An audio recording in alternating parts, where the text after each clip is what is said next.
Paneo Semanal por Sol 106.5 FM. También en YouTube, nuestro canal Paneo Semanal, y en nuestras redes sociales Paneo Semanal. Luis, Latinoamérica está caliente. Está caliente, vamos a comenzar, como dijo el oyente. Vamos a El Salvador primero. El Salvador. Sí. Bueno, aquí se ha producido. ¿Ustedes recuerdan? Se salvó Bukele en El Salvador. El Salvador. Bukele, el nuevo Salvador del Salvador. Del Salvador. Sí. Recuerdan que El Salvador tenía una constitución que lo que prohibía era que un presidente en ejercicio se pudiera reelegir, y se utilizó para poder elegirse la segunda vez un subterfugio en donde sale del gobierno antes de y estando fuera del gobierno se propone para la presidencia. Bueno, pues todos esos problemas que tenía Bukele para poder reelegirse fueron eliminados por 57 de los 60 diputados votaron a favor de una reelección indefinida. Es decir, Nayib Bukele puede reelegirse, presentarse todas las veces que quiera. Todas las veces que y quiera. Extendieron el periodo presidencial. Correcto. Entonces, fíjense cómo en un momento determinado un país o un gobernante, un gobierno puede manejar las instituciones sin ningún tipo de reparo a favor. ¿Y eso es democracia? Bueno, eso no es lo mismo que es que nosotros estamos Venezuela. Experimentando ese tipo de conflictos que estamos experimentando modernos. Que son conflictos modernos que antes hubiesen sido antiéticos y antimorales. Se permitían, pero nadie se le hubiera ocurrido decir, no, yo voy a operar para poder permanecer. Y si tú lo hacías, entonces tú eras autoritario. Tú no eras calificado como demócrata. Claro. Yo recuerdo aquí en el plano local alguien que dijo, no, yo no voy a favorecer a cambiar la constitución para favorecerme a mí mismo. No lo hice. Claro. Pero Nayib Bukele, que es, como tú dices, el Salvador del Salvador, ha sido una persona de la derecha, capitalista, muy inteligente, extremadamente inteligente, joven, actual, que ha sabido utilizar todos los medios a su alcance para permanecer al frente de los destinos del Salvador. Hay mucha gente que idolatra a Bukele. Hay la narrativa que Bukele ha logrado implantar en El Salvador le ha dado beneficio, le ha dado prestigio, claro. y se le ha concedido muchísimos méritos. Sí. Y él se ha puesto mucho también. Sí, el mismo. El punto es que eso hace cuestionar mucho la posición, porque, por ejemplo, ¿cuáles son los argumentos para actuar contra el régimen de Cuba? No, pues lo mismo. Si eso se permite. Si se permitió ahí, ¿por qué está mal? ¿Y por qué ha permitido el régimen de Nicaragua, que tiene hasta un acuerdo de libre comercio con Estados Unidos? Sí. Igual que nosotros. Lo mismo, lo que pasa es que el otro es de izquierda. Sí, está bien, pero es la misma cosa. ¿Cuál es la crítica? Bueno, que no respeta los mecanismos legales e institucionales para beneficio y permanencia. Entonces, en el esto es lo mismo. Esto es lo mismo. Ahora, ¿cómo terminan esos gobiernos? ¿Tú conoces algún ex dictador retirado en su casa cómodamente dentro de su país? Salvo Pinochet, que duró mucho tiempo. Sí, pero Pinochet murió corriendo. Hubo que salvarlo. Sí. Y murió, y ahora todavía están condenando. La justicia chilena la semana pasada emitió unas decisiones para quitarle unos bienes a los herederos de Pinochet. Sí, todavía se está peleando eso. Entonces, dime, o sea, mira, ¿cómo va a terminar eso? Pero en el caso de Bukele, que insisto, que es su mayor valor es su inteligencia, porque es muy inteligente. Claro. Identificó claramente qué es lo que tenía que hacer con Donald Trump, con Estados Unidos, para agenciarse de esa capacidad de permanecer y del apoyo, porque es indiscutible. Tanto Marco Rubio como Donald Trump hablan maravillas. Exacto. ¿No? Que contrario a Lula, ¿no? Que lo acaba. Lo tienen amenazado. No, que le subieron en los aranceles a unos niveles. Y de uno que no se habla, pero le dieron una concesión muy importante, es de Nicolás Maduro. Chevron está operando otra vez, como lo dijimos aquí, eso, ¿eh? Sí, que eso iba a pasar a pesar de que la gente dice, no, ya se acabó. Que eso iba a pasar. Pues no, pues Chevron está operando allá. Chevron tiene porque todavía no se sabe la capacidad, el volumen de petróleo que van a manejar, pero está entre los 60,000 y los 180,000 barriles, mínimo 60,000, máximo 180,000 barriles diarios, que no es nada despreciable. No, pero que son números nada más. Sí, para claro, que no digan claro. No, pero que claudicaron. Bueno, que no se le puede dar regalía ni pagarle al régimen de Maduro, ¿Quién maneja eso? pero sí, porque eso es la eléctrica chiquita. El oil swap no está prohibido. O sea, ¿qué es el oil swap? Bueno, yo no le puedo dar dinero, pero puedo mandar comida, le puedo mandar... ¿En especie? Sí, que en especie, que yo se la facturo al precio que me dé la gana. Sí. ¿Tú estás entendiendo? No, yo te mandé maíz. El maíz está a $100, por ejemplo, y tú lo mandas a 125, yo te lo pongo. ¿Tú ves? Sí. Y como es petróleo, yo me lo descuento de aquí. O sea, es Chevron es la que controla el petróleo y el dinero. Es una forma de continuar el negocio como antes. No, y para darle oxígeno. También. Al gobierno. A cambio de que le deje... Exacto, déjame operar y coge comida, coge lo que tú quieras. Y yo lo que no te voy a dar dinero para que tú te lo cojas.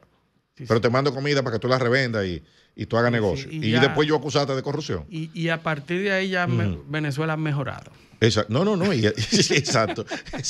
No, porque es mejor porque nadie habla. Claro, porque ellos dijeron que ya había condiciones para recibir a los deportados. Sí. Que Venezuela ha mejorado. Igual que Haití. Vamos a deportar a los haitianos. Ya en Haití las condiciones han mejorado. Sí. Las condiciones de seguridad han mejorado. Sí. Y están en capacidad de recibirlo. Imagínate tú, un país donde están matando gente diario. Lo otro en Latinoamérica es Venezuela, Colombia. Fue sentenciado. Álvaro Uribe, sentenciado a 12 años de arresto domiciliario por soborno. Que no es de ahora, hace muchísimo, 2012. Ahora, ¿cuál es la relevancia de esto? Que un expresidente, el primero en Colombia, ha sido condenado. También es relevante el hecho de la mecánica, cómo se dieron las cosas. Una sentencia de 1,000 y pico de páginas. Parece que fue aquí en la PEPCA, donde hacen los expedientes grandes. Sí, mucho. ChatGPT a lo mejor. También, sí, hay que ver. Pero ya esa decisión de 1,000 y pico de páginas, la prensa la tenía un día antes y la había compartido. Muy parecido. Muy parecido a lo de aquí. Tanto sí, porque se está utilizando, recuerden las dificultades internas que ha tenido Petro. Sí. Y los problemas con los norteamericanos que impactan mucho a la población, porque la población colombiana se parece mucho a la dominicana en su acercamiento hacia Norteamérica, de las clases medias altas, que reconocen mucho y viajan mucho a Estados Unidos y están muy cercanas. Entonces, cuando el gobierno se aleja un poco de los Estados Unidos, tiene que buscar un método, una forma de bajar los ánimos y de desviar la atención internamente, de manera política. Pues se resucita ese tema de esa investigación 2012 con unos fiscales que habían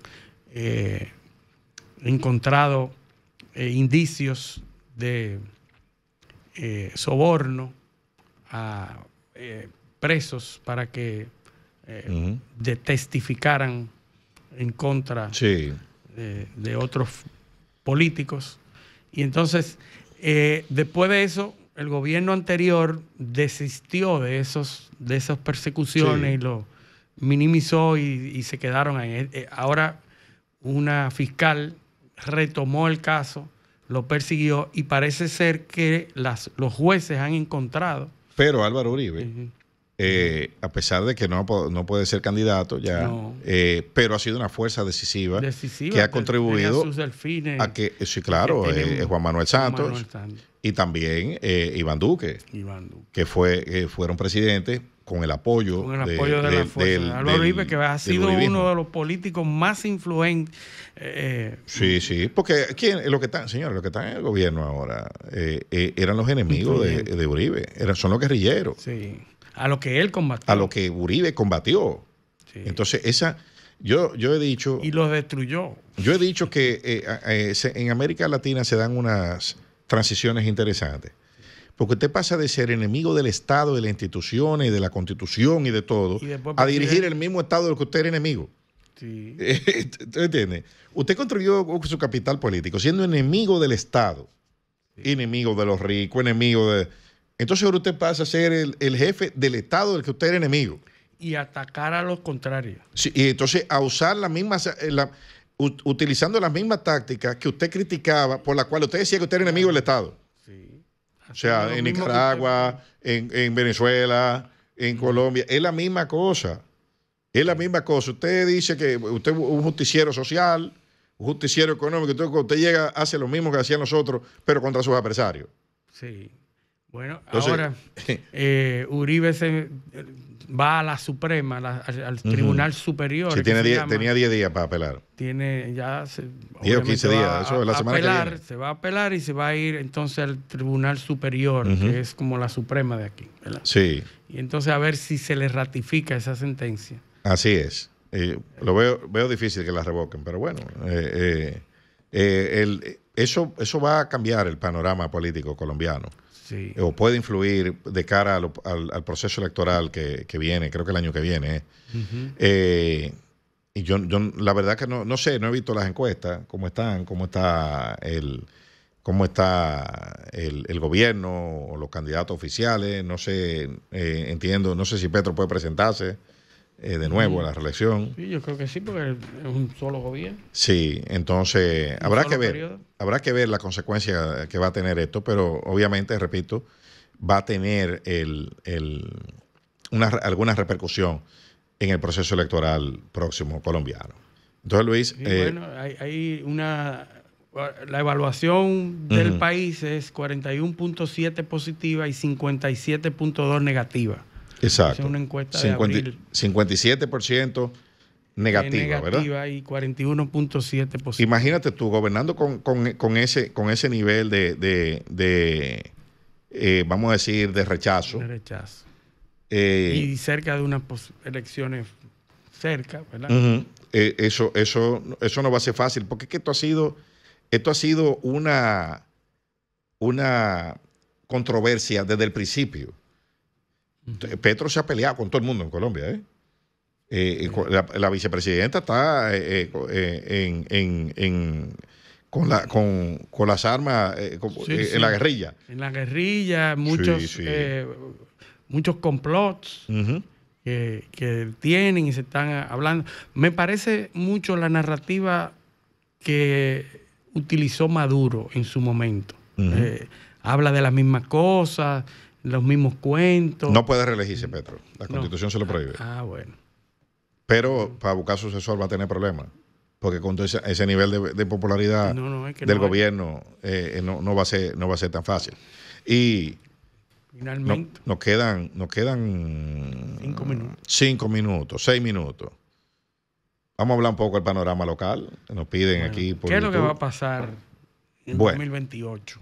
No sabemos. No sabemos, pues si yo sé eso, voy a jugar el loto. Sí. Ahora, el panorama político dominicano está, por un lado, tú tienes... El que más definido está la fuerza del pueblo. Sí, claro. Eso es, que le da mucha ventaja. Mucha ventaja. Eso, porque es el único que el único candidato o potencial candidato en 2028 que controla un partido mayoritario de forma absoluta. Sí. A pesar de que hay ciertos focos. Un partido que resultó segundo. Mayoritario. Segundo. Entonces, el único que controla a un partido y puede ostentar la candidatura en la misma persona es él. Y eso le da una ventaja tremenda. Porque en el PRM, evidentemente, si se da lo que se ha dicho que van a hacer. Es la primera fuerza, pero entonces está dividido. No solo eso. Piensan entregarle el control del partido al presidente Abinader. Sí. ¿Tú ves? Entonces ahí el partido lo va a controlar uno y el candidato va a ser otro. Lo mismo que ocurrió en el PLD. Que fue el principio de la destrucción del PLD. Sí. ¿Tú ves?